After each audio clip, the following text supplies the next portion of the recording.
English Planet. Appunti di inglese, a cura di Nicholas Youldon.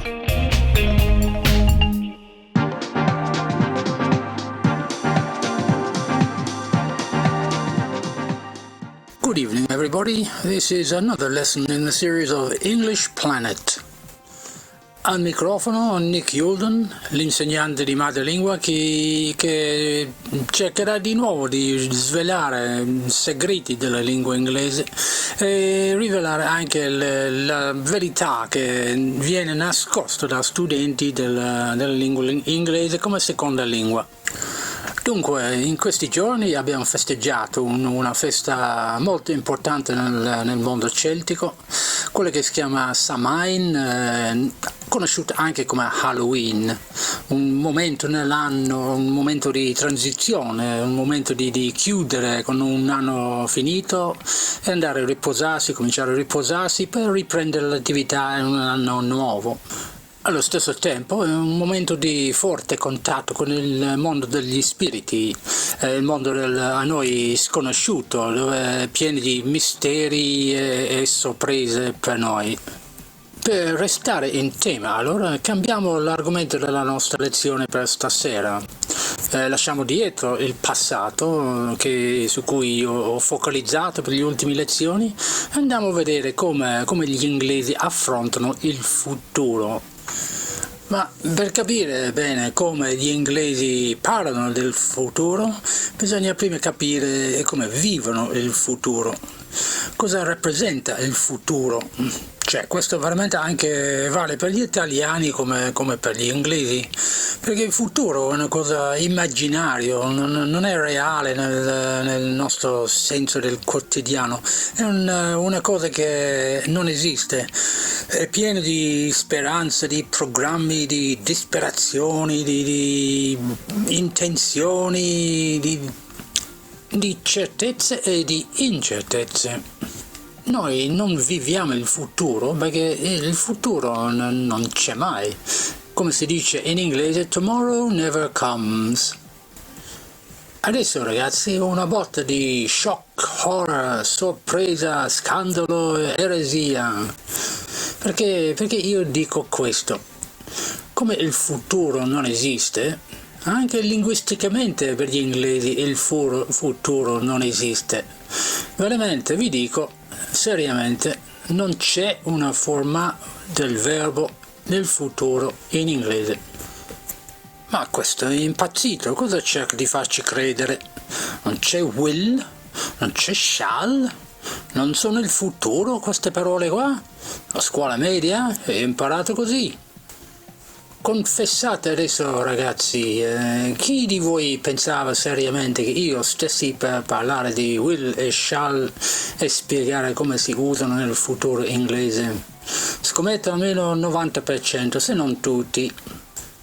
Però io vi assicuro che gli inglesi non usano né will né shall né nient'altro per parlare nel futuro.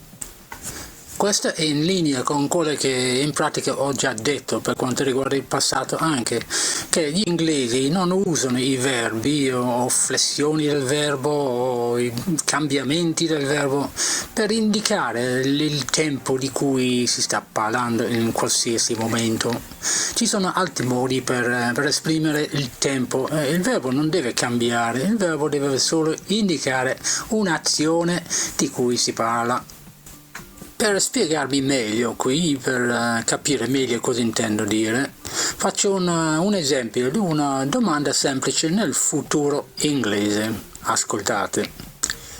When do you start your new job? Avete capito? When do you start your new job?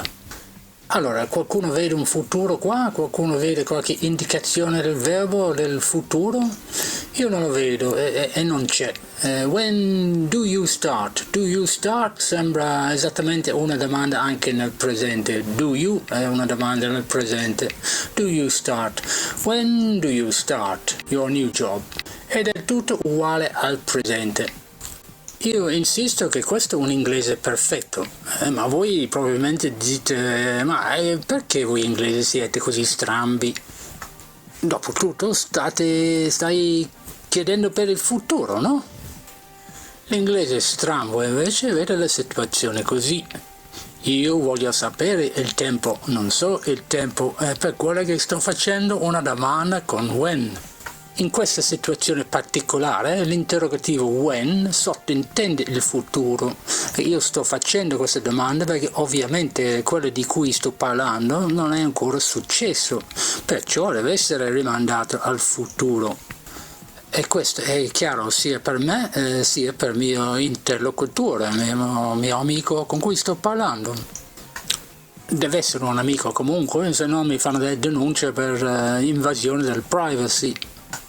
La risposta tipica alla mia domanda sarà I start my new job next month.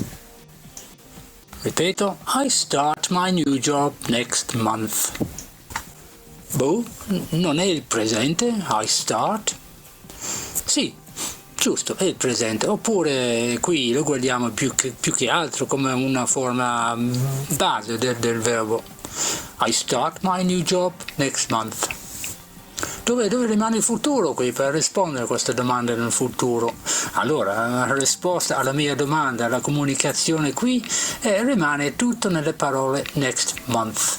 Next month è un termine che mi esprime il futuro, mi esprime il tempo che l'informazione che mi manca è quella che volevo sapere. E quindi io non chiedo al mio amico di andare a scervellare nella grammatica inglese, cambiare il verbo che indica il fatto o andare d'accordo col fatto che stiamo parlando del futuro, perché il verbo non lo va cambiato per niente, basta dire next month. Infatti poteva anche finire next month senza neanche ripetere il verbo e tutto il resto. E quindi non c'è nessun bisogno di cambiare il verbo, non c'è bisogno di fare flessioni, congiugazioni, cambiare per persone, non è necessario, non serve a niente. Io ho fatto una domanda sul futuro e il mio amico gentilmente mi ha risposto sul futuro. E siamo tutti e due contenti. Sia chiaro, e non voglio ingannare nessuno, che sia chiaro che non abbiamo risolto tutto il discorso del futuro così, perché il futuro ovviamente è molto vasto, è pieno di tantissime possibilità e diverse circostanze. Tutte le cose, come tutto in inglese e in tutte le lingue, effettivamente dipendono dal contesto, dalla situazione che stiamo vivendo quando vogliamo parlare. Però quello che è appena evidenziato vuol esprimere solo questo fatto che sto dicendo, che non c'è una forma fissa di futuro del verbo che esprime tutto il futuro. E non sono richieste cambiamenti del verbo per corrispondere a un ipotetico futuro. In realtà la domanda when do you start your new job, piuttosto che parlare di un futuro, parla di un programma, un piano specifico che facilmente viene, oppure in questo caso dovrebbe essere effettivamente realizzato in un futuro specifico. Ho appena detto che ci sono variazioni possibili a seconda delle situazioni e tutto dipende effettivamente dal livello di certezza nel futuro. Quello che stiamo guardando qui, when do you start your new job, come dico, è una certezza. Bisogna aggiungere qui nello specifico che in questa conversazione particolare qui io posso solo parlare con mio amico e fare questa domanda perché siamo già tutte e due a conoscenza del fatto che sta per iniziare un nuovo lavoro, è una cosa che è già successo per farci sapere questo, e quindi è più che un programma, è una cosa quasi certa, così certa che sembra che sia presente. Se io dico qualcosa come I fly to New York next week, è una cosa di cui sono certo, sono sicuro, è stabilito, forse c'ho già un appuntamento a New York, c'ho un biglietto prenotato e tutto quanto, e quindi non cerco nessun pelo nell'uovo, mi esprimo in questo modo qua con un verbo semplice, I fly to New York next week. Forse qualcuno può protestare dicendo che ma se io vado a dire I fly to New York, perché non sto parlando del presente? Non ha detto lei l'altra settimana, professore, che I fly to New York vuol dire che lo faccio di abitudine, che volo ogni settimana? No. Qui non c'è nessun problema di malintesa. Perché? Perché dice I fly to New York next week. Appunto, next week stabilisce il futuro e stabilisce anche il contesto senza nessun malinteso.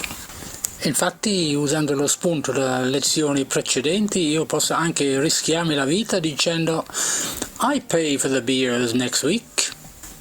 Posso anche ripetere I pay for the beers next week senza rischiare bancarotta. Perché ho messo next week, quindi non pagherò le birre per sempre, solo esclusivamente next week, forse una volta, forse più volte.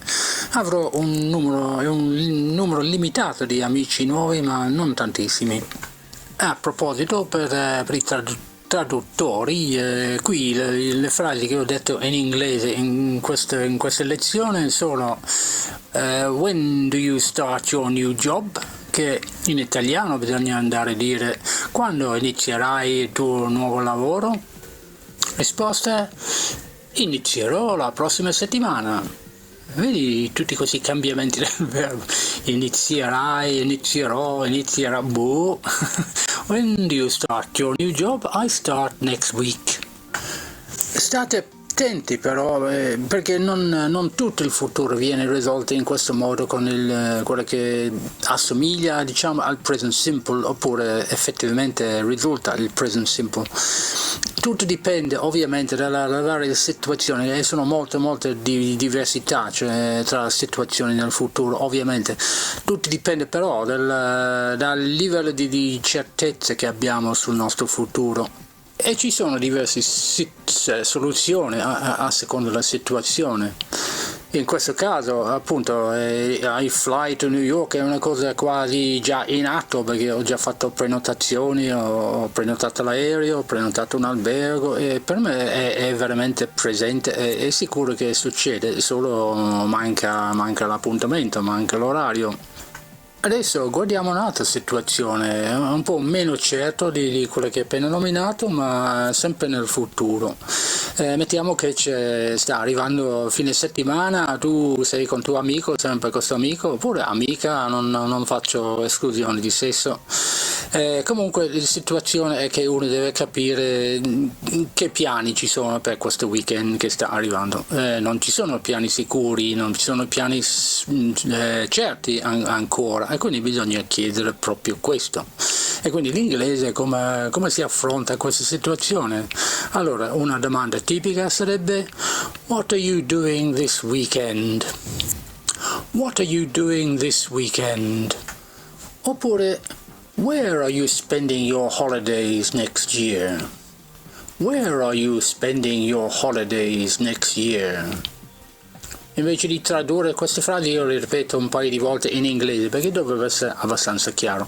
Comunque stiamo parlando qui di piani non sicuri, non noti sul prossimo fine settimana e addirittura per il prossimo anno, che può essere anche lontano nel futuro. Si nota però che in tutte e due le casi non c'è una briciola di futuro espresso nel verbo, anzi sto usando il present continuous, qualche volta conosciuto come present progressive a secondo tuo professore di inglese. Possibili risposte a queste domande nel futuro? I'm watching a film on Netflix with my friends. I can't go to the cinema because of COVID. Oppure we're taking a camper trip around the United States next year. If the government lets us travel. Domanda e risposta tutte usando il present continuous. Come mai questo? Perché qui stiamo parlando di intenzioni, piani non sicuri, non garantiti, però sempre piani e possibilità. Il fatto è però che questi qua, sì, è segnato il tempo con this weekend sta nel futuro in questo momento, next year sta nel futuro in questo momento, però le idee sono nella mia testa adesso e quindi possiamo parlare tranquillamente delle idee usando il presente. Ovviamente qui non ho tempo a disposizione per spiegare tutto il futuro e come si sviluppa nei vari modi, però ho dato un paio di esempi, quelli più comuni magari e quelli più importanti per dimostrare, per evidenziare il fatto che non c'è nessun bisogno di andare a cercare una forma particolare del futuro nel verbo. Si può fare benissimo a meno usando forme esistenti del verbo. Soprattutto nel presente, sia present simple sia present continuous, e anche comunque con l'aiuto di altri verbi, i cosiddetti verbi modal verbs, oppure appoggiandosi effettivamente su espressioni del tempo nel futuro, next week, next year, in 1919 è passato, in 2050, in 2070, in 3075.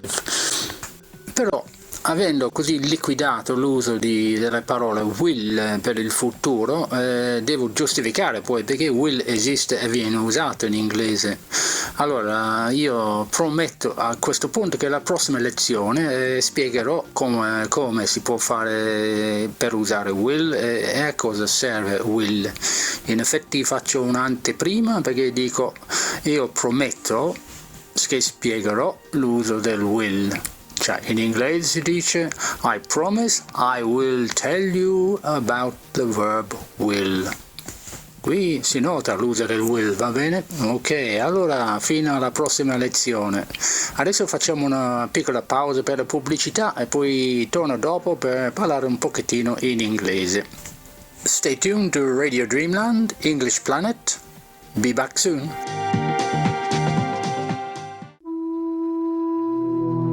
Meditazione planetaria del martedì.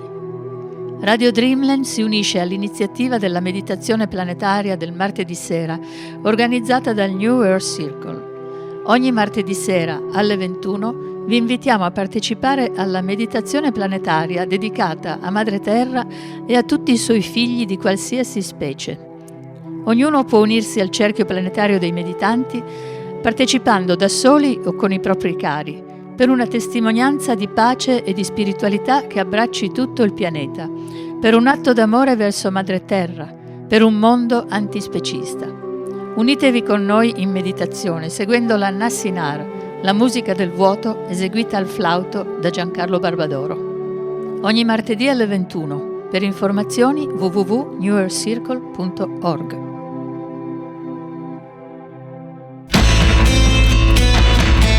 Radio Dreamland. Share the vision.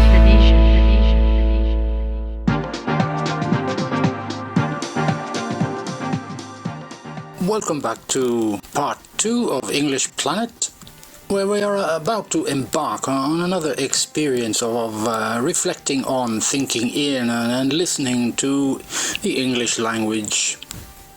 This evening I would like to share with the listeners of Radio Dreamland who are interested in the world of the invisible and the world of mystery. I'd like to share my own personal feelings about this particular time in the year.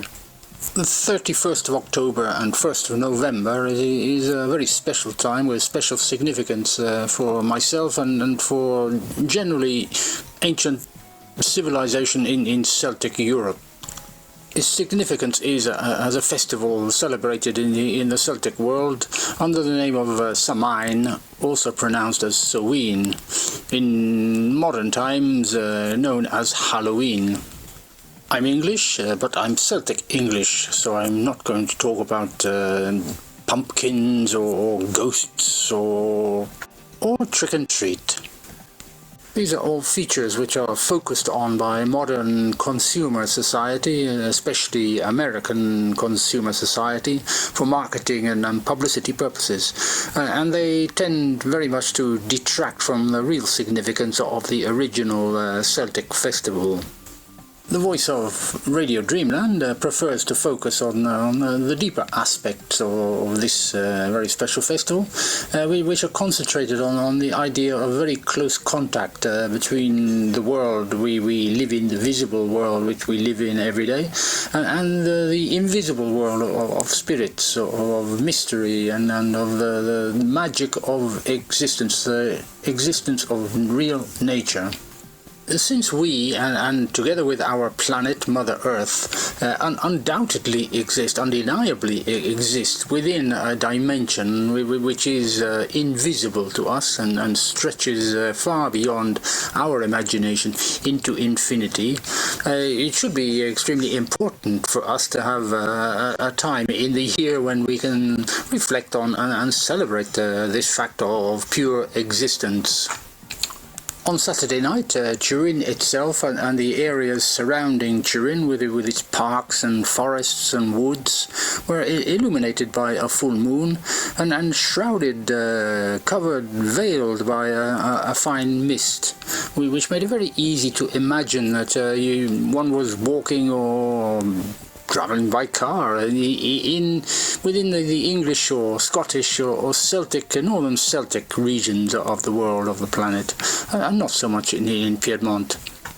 This fact possibly demonstrates the idea that Piedmont is just as much a part of the Celtic territory, the Celtic terrain, as the north of Europe.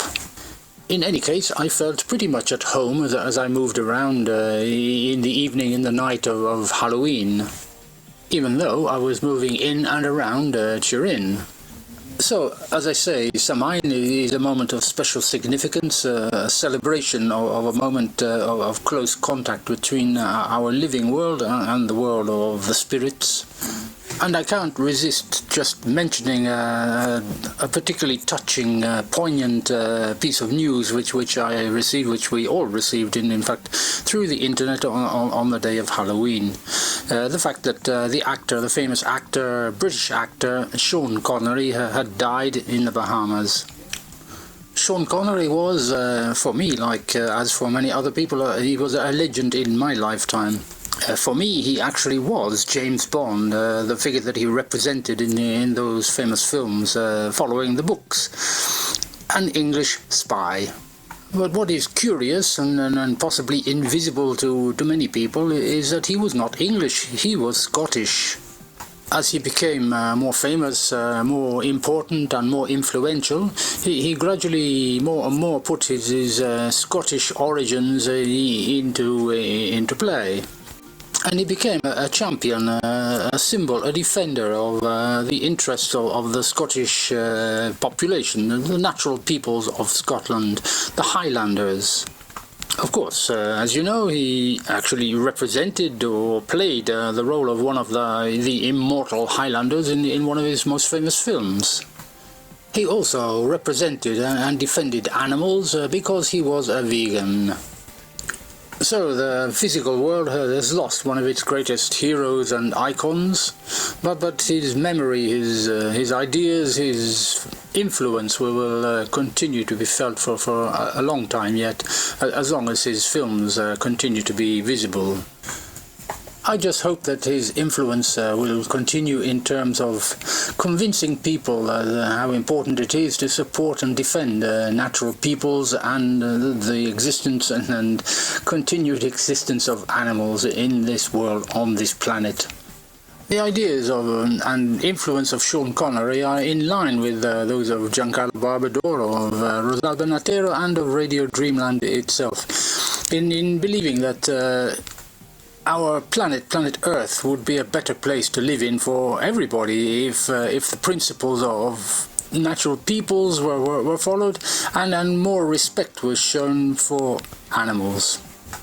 I also personally feel that it is quite poetic in a way that A moment like Samhain should be chosen by a person like Sean Connery to pass away, to make the transition from the visible world to the invisible world. Fare thee well, Sean Connery. One more thing, Sean Connery was 90 years old when he died. The theme of 90-year-old men seems to be a recurring theme in my life at the moment. I'll explain why.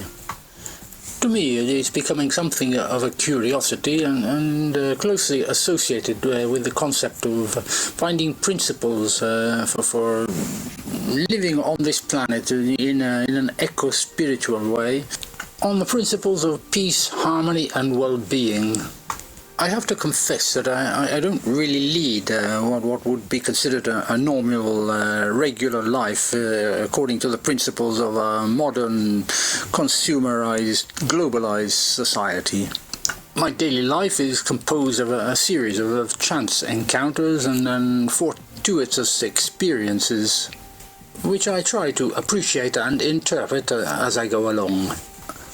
One such chance encounter I mentioned a few weeks ago on this program, which I went to the mechanic to talk about a problem I had with my car.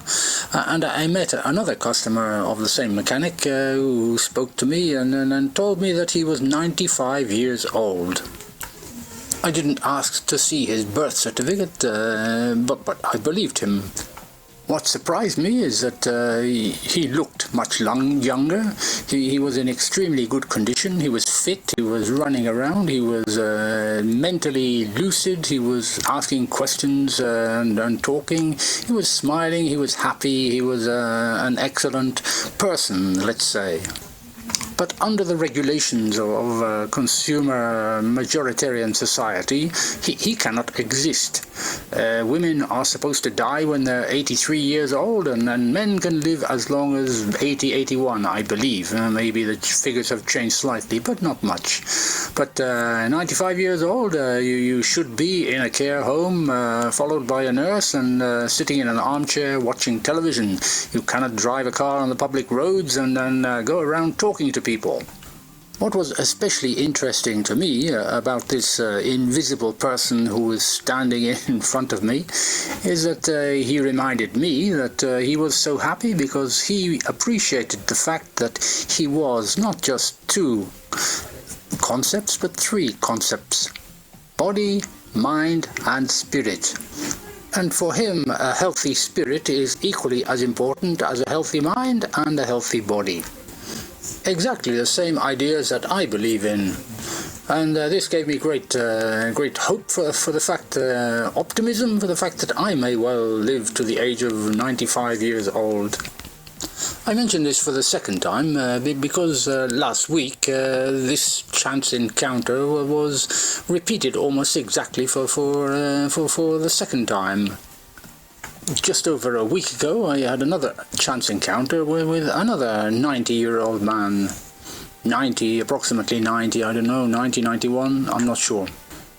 This time I went into a very small restaurant, a family-run restaurant known as a trattoria in Italian, in a very small area, in a small village not far from Chivasso in the hills of Turin. My wife and I were hungry, so we stopped for lunch.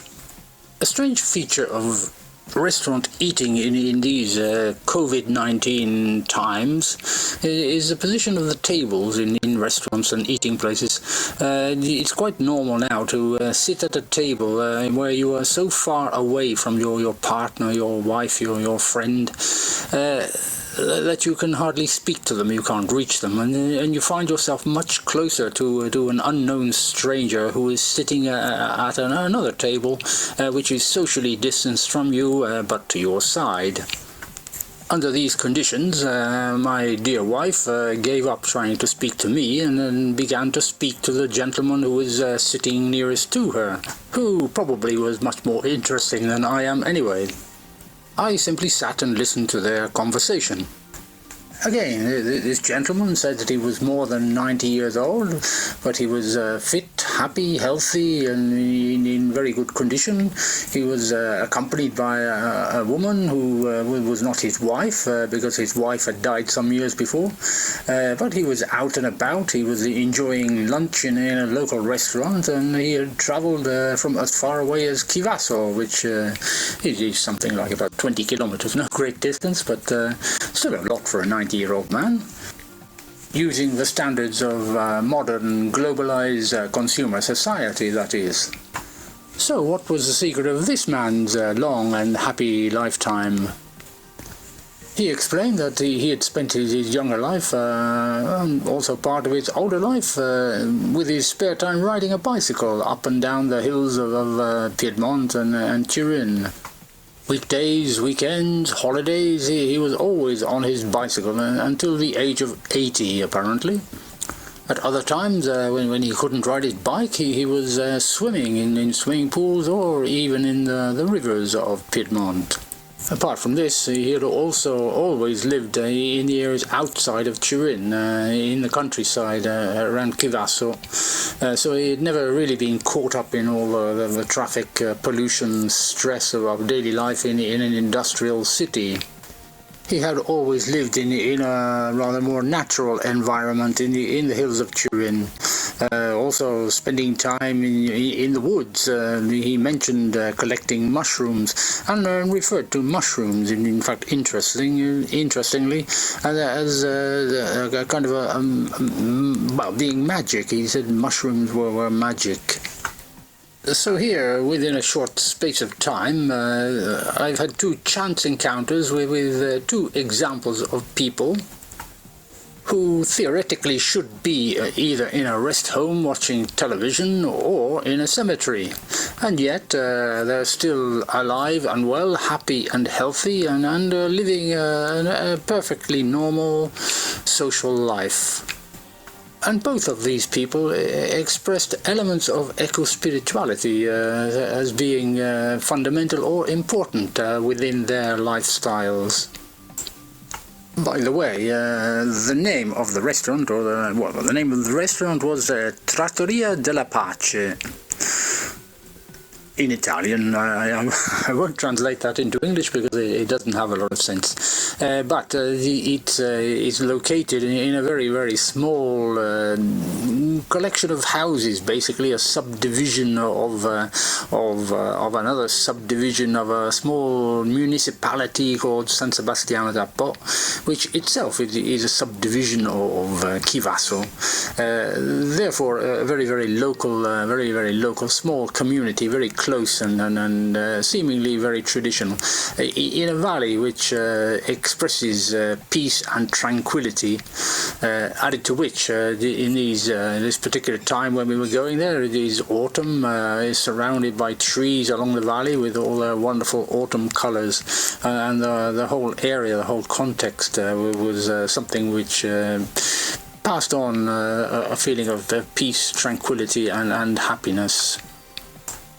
Actually, my wife and I have eaten in this restaurant before, and we found it a pleasant place to eat with good cooking and friendly people. But on this particular occasion, as I sat down at the table, something struck me because there was a feeling within the restaurant, and it was not visible, but it was tangible to me. A feeling of I don't know, something peaceful, something traditional, something ancient, as though it was part of a local community. Which has always been there and always belongs to a different dimension in a way. It's difficult to explain or describe in words, but what I felt in this restaurant was a kind of sensation, existence, which was expressing itself to me, and explaining that this was a different place, a different time in which I found myself. I hope you can understand what I'm saying, because I feel it's important to live, to feel life, experiences, existence, rather than simply living a life and existing as an object moving around in a modern consumer society. Unfortunately, that's all we have time for this evening. Time has run out again. I'll be back with another lesson next Monday at the same time. In the meantime, stay tuned to Radio Dreamland. Continue to share the vision. This is Nick Youldon wishing you good evening and good night.